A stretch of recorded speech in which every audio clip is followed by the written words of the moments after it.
जय गुरुजी। संगत जी जो मैं सत्संग सुनाने जा रही हूँ ये उस टाइम का है जब गुरुजी चोले में हुआ करते थे। और इस सत्संग से ये आपको पता चलेगा कि जब भी हम बड़े मंदिर दर्शन करने जाते हैं तो वहाँ पर जो भी सेवादार हमसे कहते हैं वो एक्चुअली सेवादार नहीं कह रहे होते हैं, वो गुरुजी का हुक्म होता है। तो बिना किसी बहस करे या नाराज़ हुए आप पूरी शिद्दत से श्रद्धा के साथ उनका जो भी वो कह रहे हैं वो फॉलो करें, उनकी बात मानें। और क्योंकि वो जो करते हैं, जो वो बोलते हैं, वो हमारे फ़ायदे के लिए ही होता है, क्योंकि वो गुरुजी के ही वचन होते हैं और हमें वो मानने चाहिए। हो सकता है गुरुजी को ऐसा करने पर उसी टाइम अगर वो कह रहे हैं कि तुम ये करो तो हमें उस टाइम ब्लेस करना है उसके थ्रू। तो इसलिए सेवादार अंकल या आंटी वहाँ पर जो भी होती हैं, जो भी आपसे कहा जाता है वो आप मानें। तो सत्संग शुरू करते हैं। ये जो सत्संग है ये है गुड़गांव की संगत का, जो गुरुजी के पास जाया करते थे उनके दर्शन के लिए।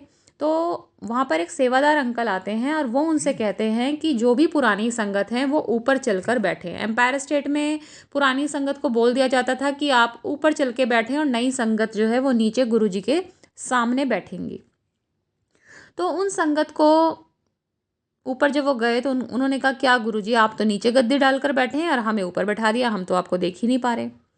और वो उन्होंने अपनी आंखें बंद की हुई थी, शब्द चल रहा था, फिर शायद शब्द चेंज हुआ तो उनकी आंखें खुली बीच में। और जैसे ही उनकी आंख खुली तो उन्होंने अपने सामने देखा कि जो संगत बैठी हुई थी उन दो संगत के बीच में गुरुजी बैठे हैं। उन्होंने फिर आंखें बंद कर ली, ये सोचकर कि उन्हें वहम हो रहा है, अभी उन्होंने बोला है ना, तो उनके दिमाग में गुरुजी गुरुजी चलता रहता है, इसलिए गुरुजी दिखे। उन्होंने दोबारा आंख खोलकर देखा तो सामने गुरुजी ही बैठे हुए थे। जब उन्होंने लेफ्ट साइड देखा तो लेफ्ट में भी गुरुजी बैठे हैं। राइट साइड देखा तो राइट साइड गुरुजी बैठे हैं। जब उन्होंने छत पर देखा तो वहाँ सारे में गुरुजी संगत के साथ नज़र आ रहे हैं। दीवारों पे देखा तो दीवारों पे भी गुरुजी नज़र आ रहे हैं। और उन्होंने फिर मन ही मन गुरुजी से माफ़ी मांगी कि गुरुजी, मुझे नहीं पता था कि आप हर संगत के साथ हर जगह मौजूद हो। मैं सोचता था आप नीचे ही बैठे हुए हो और हम नीचे ही आपके दर्शन कर पाएंगे। अब मुझे समझ में आ गया कि आप हर जगह मौजूद हैं और हर किसी को आप देख पा रहे हैं और आशीर्वाद दे पा रहे हैं। तो संगत जी, कभी भी हमें ये नहीं सोचना चाहिए, सत्संग के अंदर भी या बड़े मंदिर में भी, दरबार में हमें कहाँ सेवादार अंकल ने बैठा दिया या गद्दी से बहुत दूर हैं हम। जब भी आपकी एंट्री होती है, आप पैर रखते हैं बड़े मंदिर में, घुसते हैं, गुरु जी का आशीर्वाद वहीं आपको मिल जाता है। गुरु जी की हर संगत पर निगाह होती है और आप पहुंचते भी तभी हैं जब गुरु जी आपको वहाँ तक बुलाते हैं। सेम विथ सत्संग ऑल्सो।